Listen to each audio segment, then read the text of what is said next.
Oi pessoal, tudo bem? Eu sou o João Maurício Castaldelli Maia, sou psiquiatra. Vou apresentar aqui para vocês a nossa primeira aula desse curso online. O projeto Audácia ele foi criado com o intuito de facilitar o diagnóstico e o tratamento da depressão e da ansiedade em pacientes com doenças cardiovasculares. A gente idealizou esse projeto, que foi um grupo que idealizou esse projeto de psiquiatras e cardiologistas, porque havia a sensação de que realmente essas condições, muitos pacientes sofriam dessas condições, pacientes com doenças cardiovasculares, e não eram diagnosticados e tratados para isso. Os cardiologistas até encaminham esses pacientes, em algumas vezes, para os psiquiatras, mas os pacientes não vão. O ideal seria que o próprio cardiologista ou o médico generalista que está avaliando o paciente fizesse o diagnóstico e iniciasse o tratamento na maioria dos casos. Então, o que a gente fez? Os cardiologistas nos falaram, nossos grupos focais, que havia uma falta até de conhecimento da maneira de diagnosticar e tratar a depressão. Então nós desenvolvemos essa plataforma. A plataforma tem um aplicativo, um web app, que você pode usar no teu celular para fazer o rastreamento de depressão e ansiedade, de uma forma fácil, simples, usando uma inteligência artificial bem simples. E além disso, no site você vai encontrar essas aulas online que vão te explicar como usar o método de rastreamento e material didático, artigos ou outro tipo de publicação sobre depressão e ansiedade, diagnóstico e tratamento em pacientes com doenças cardiovasculares.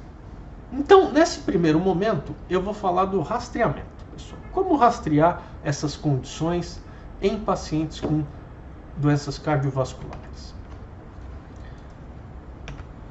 Então, a depressão é altamente prevalente nesses indivíduos e ela está independentemente associada com uma pior consequência vascular. Então, tem uma pior qualidade de vida relacionada, uma pior funcionalidade, um aumento do número e da intensidade dos eventos cardíacos e também um aumento na taxa de mortalidade. Isso dificulta muito a vida do cardiologista e do médico generalista, que se queixam muito. Esse paciente ele se apresenta como alguém com baixa motivação, com baixa aderência ao tratamento. Por isso que é importante. A nossa intervenção aqui para depressão e para ansiedade, ela vai fazer com que a sua vida no tratamento do dia a dia fique muito mais fácil.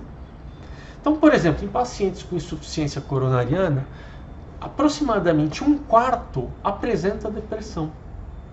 E dos 3/4 aí que não apresentam depressão, uma boa parte apresenta sintomas depressivos. Isso pode também gerar uma confusão para o médico, se é um quadro de depressão ou se não é, se deve se tratar ou não. A associação da depressão com a doença cardiovascular, ela também foi estudada e o que os pesquisadores encontraram é que ela gera uma maior limitação física aos pacientes. Os sintomas da doença cardiovascular que já geram limitação física ficam ainda mais incômodos ou mais intensos. Vocês podem ver aí no rodapé os estudos que avaliaram essa associação. Em termos de risco, a depressão ela se compara a outras condições. Então, por exemplo, ao diabetes ou ao indivíduos que têm uma fração de ejeção reduzida em termos de mortalidade. Por quê? Ela dobra o risco de mortalidade se comparado com aqueles que não têm a depressão. É a mesma coisa no diabetes. O diabetes dobra a chance de risco de mortalidade. Aqueles que têm fração de ejeção reduzida também você tem o risco de mortalidade dobrado. Então a depressão ela se compara há outros fatores de risco que a gente já dá muita importância na prática clínica daqueles que lidam com pacientes com doenças cardiovasculares, né? Existe uma consistência causal para essa associação. Então, a relação ela pode ser tanto dada com o diagnóstico fechado de depressão, como para aqueles que avaliam a depressão como uma forma de escala, ou seja, com uma quantidade de sintomas autorreferidos. Tanto faz a maneira com que você faz o diagnóstico. Se a pessoa tiver um maior score, ou se tiver o diagnóstico depressivo, o desfecho cardiovascular vai ser pior. Também é notado, como vocês veem aí nos 3 estudos, uma relação dose e resposta, ou seja, quanto maior a depressão, mais intensa, mais severa, pior o desfecho, maior número de eventos cardíacos e pior o tipo de desfecho. Mas é importante ressaltar, o desfecho é ruim até para aqueles que têm quadros leves de depressão. Então, mesmo com quadros leves, a gente deve considerar a possibilidade de tratamento. No caso da ansiedade, a gente tem uma base conceitual um pouco menor, né? Tem menos estudos avaliando a associação da ansiedade com as doenças cardiovasculares, mas o pouco que a gente tem mostra que parece haver uma relação similar à relação que a gente encontra para a depressão. Então, os transtornos mais estudados, dentre os transtornos ansiosos nessa subpopulação, é o transtorno de ansiedade generalizada e o transtorno do pânico. Ambos parecem estar associados com pior desfecho em pacientes com doença cardíaca. A relação mais bem documentada é para o transtorno de ansiedade generalizada. O transtorno de ansiedade generalizada, para quem não se lembra, é aquele transtorno bem comum que chega a estar presente em até 10% da população adulta ao longo da vida, em que o indivíduo apresenta irritabilidade, tensão muscular, fadigabilidade, dificuldade para pegar no sono, muita ansiedade antecipatória, ou seja, fica pensando muito nas coisas que vão acontecer, que podem acontecer com desfechos ruins. É uma doença bem comum na prática. Quem trabalha com isso, com paciente, já deve ter visto, é bem comum mesmo. Então, o TAG, né, que é o transtorno de ansiedade generalizada, ele está associado a essa recorrência de eventos cardíacos e uma maior mortalidade em indivíduos que apresentam esse tipo de doença. O nível de desfecho é próximo ao da depressão, pelo pouco que a gente sabe. Aconteceu uma meta-análise, né, que foi conduzida com 250 mil pacientes inicialmente saudáveis e a maior ansiedade foi relacionada à maior chance de doença cardiovascular. Esse efeito foi avaliado e atestado independentemente de fatores biológicos, fatores demográficos e de hábitos de saúde que a gente já sabe, que já são associados a um pior desfecho cardiovascular. Então, isso deu ainda mais credibilidade ao achado dessa associação. O efeito também não foi atribuído a uma outra condição de ansiedade, que é o transtorno do estresse pós-traumático. O transtorno do estresse pós-traumático, para quem não se lembra, é aquele transtorno no qual o indivíduo apresenta sintomas de ansiedade semanas ou até meses depois de ter passado por um evento traumático. Então pode ter sido um assalto ou qualquer situação traumática. A pessoa pode ou não apresentar ansiedade no momento do trauma, mas 2 ou 3 semanas depois ela começa a ter sintomas, tremores, falta de ar, sudorese, taquicardia, quando ela se lembra do ocorrido. E a lembrança, ela começa a ficar uma lembrança muito vívida, né? O que a gente chama de lembrança vívida. Esse transtorno ele já está relacionado a uma pior consequência cardiovascular. A gente já estudou muito esse transtorno, porque é o que, por exemplo, soldados, quando voltavam das guerras, apresentavam. Eles tinham até certo grau de ansiedade durante a guerra, mas O pior era depois, quando eles voltavam para casa e eles começavam a ter sintomas de reminiscências de situações ocorridas e começavam a ter ansiedade, quase como se estivessem vivendo aquilo novamente. E isso se relaciona a um desfecho cardiovascular muito ruim. Então foi importante atestar que o transtorno de ansiedade generalizada está associado à consequência ruim cardiovascular, mesmo quando descontado o efeito de estresse pós-traumático. Bom, mas daí vocês perguntam, João, como é que eu vou fazer para rastrear esse indivíduo, separar quem tem de quem não tem depressão? Isso é tão difícil, e realmente é difícil.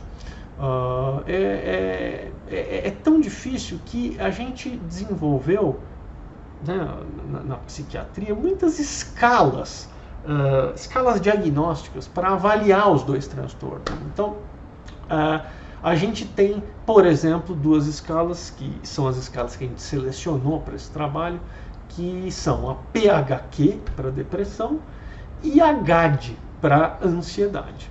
Então, existe um processo de rastreamento em duas etapas, que é o que é recomendado pela American Heart Association para quadros de depressão, por exemplo. Então, como é que você vai fazer? Você vai aplicar PHQ-2, que são duas questões apenas. Se o paciente for rastreado positivamente, você passa para PHQ-9, que são mais 7 questões que se adicionam às duas questões. E aí você vai ter uma avaliação de se o indivíduo tem uma alta probabilidade de ter o transtorno depressivo maior ou não. A PHQ-2, ela se volta para duas questões que são os dois principais sintomas de depressão: anedonia e humor deprimido. Então você vai perguntar se o indivíduo teve pouco interesse ou pouco prazer em fazer as coisas nas últimas 2 semanas. Aí você vai quantificar se nenhuma vez, se vários dias, se mais da metade dos dias ou se quase todos os dias, atribuindo uma pontuação de 0 a 3. O mesmo você vai fazer para a segunda questão. Então, perguntar se o indivíduo se sente para baixo, deprimido ou sem perspectiva. Se o indivíduo tiver 3 ou mais pontos, lembrar que o indivíduo pode fazer até 6 pontos nessas questões. Então, se o indivíduo tiver 3, 4, 5 ou 6, ele vai para o próximo passo do rastreamento. 2 cutoffs, o de 2 e o de 4, já foram estudados, mas os estudos mostram que o de 3 é o melhor. Então, 3 ou mais é o que vocês devem utilizar, na minha opinião. Então, se o indivíduo fizer 3 ou mais, você parte para as próximas perguntas, que se relacionam aos outros sintomas da depressão. Então, alterações do sono, na pergunta 3, diminuição da volição, na pergunta 4, alteração do apetite, na pergunta 5, sentimento de culpa, na pergunta 6, dificuldade de concentração, na pergunta 7, lentificação psicomotora, na pergunta 8 e pensamento de morte, na pergunta 9. Ao final da PHQ-9, você vai ter um score, que é um score pode ser de 0 até 27. Então, 0 ou 4, o indivíduo não apresenta depressão, não precisa de tratamento. 5 a 9, o indivíduo está numa faixa que a gente chama de depressão leve para a escala, e nesse caso você deve adotar uma conduta de espera vigilante. Então, marcar um retorno breve, né? Então em 2 semanas, por exemplo, para reavaliar o quadro e fazer uma nova avaliação. E aí, se mantendo o quadro, você deve iniciar o tratamento como se fosse uma depressão moderada. E aí, depressão moderada, o que fazer? De 10 a 14 pontos, em que a gente tem uma grande quantidade de pacientes. Tratamento com antidepressivos e ou psicoterapia. Geralmente o que você vai ter disponível de uma forma mais rápida são os antidepressivos, que a gente tem na rede brasileira com certa facilidade. A psicoterapia, infelizmente, ela é mais escassa. mas poderia ser uma opção aqui também. A psicoterapia também não é dominada pela grande maioria dos médicos, então não deve. O tratamento provavelmente que vocês vão optar vai ser o tratamento com antidepressivos. A gente vai examinar depois mais cuidadosamente tanto o diagnóstico quanto o tratamento de depressão nas 2 próximas aulas do treinamento online que vocês devem assistir. Tenho certeza que vocês vão encontrar conteúdos importantes. No caso de depressão grave, ou seja, 15 pontos ou mais, você deve também instituir o tratamento, seja com antidepressivo e ou psicoterapia. Nessa faixa, a gente já indica que trate com antidepressivos. Só psicoterapia nessa faixa, a gente não acredita que seja a melhor opção. Se você só tem o antidepressivo, não tem problema, só dê o antidepressivo. Muitas vezes é o que acontece na rede pública. Você deve considerar, e aí nós vamos examinar também na aula de tratamento, se você encaminha para o especialista ou não. Em caso de um indivíduo que tem um alto impacto dos sintomas na sua vida, você deve encaminhar o indivíduo para tratamento com um especialista, com um psiquiatra. E também na falha do tratamento, que nós vamos falar lá na aula de tratamento, também você deve encaminhar. Se é um indivíduo que está mais próximo de 27 pontos aqui, talvez seja o caso de você encaminhar já para o psiquiatra. Mas eu garanto para vocês que essa será a minoria dos casos. Né? A grande maioria dos casos diagnosticados, aqui você vai ter até 20 pontos no máximo. A grande maioria de 10 a 14, tá?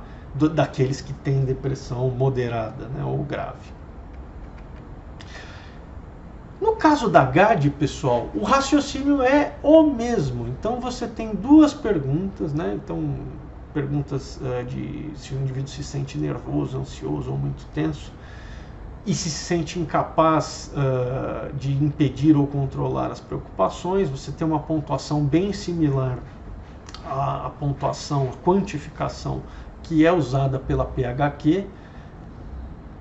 E o cutoff, que bom, é o mesmo. Então você vai aplicar. Se tiver 3, 4, 5 ou 6, ele passa para o próximo passo. Se não tiver, acabou o rastreamento aí. O indivíduo não foi rastreado para ansiedade.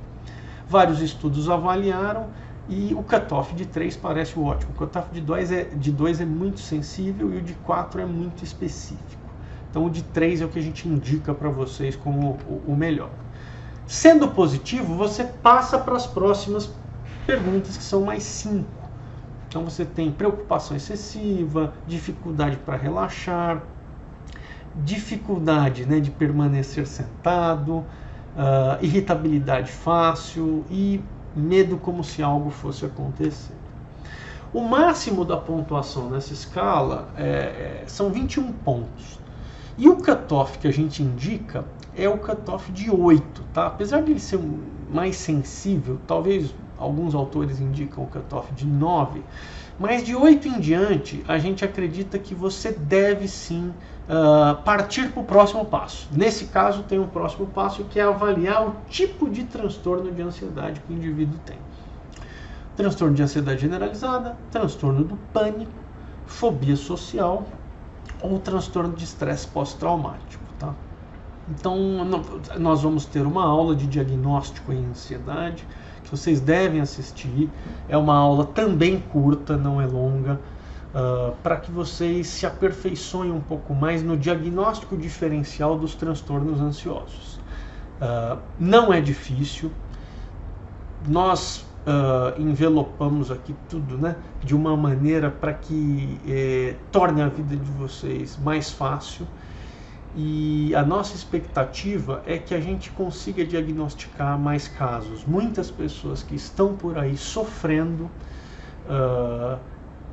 que acabam não aderindo aos tratamentos cardiológicos propostos e que poderiam tanto ter um desfecho melhor da doença cardiovascular, como ter uma qualidade de vida melhor, um bem-estar melhor.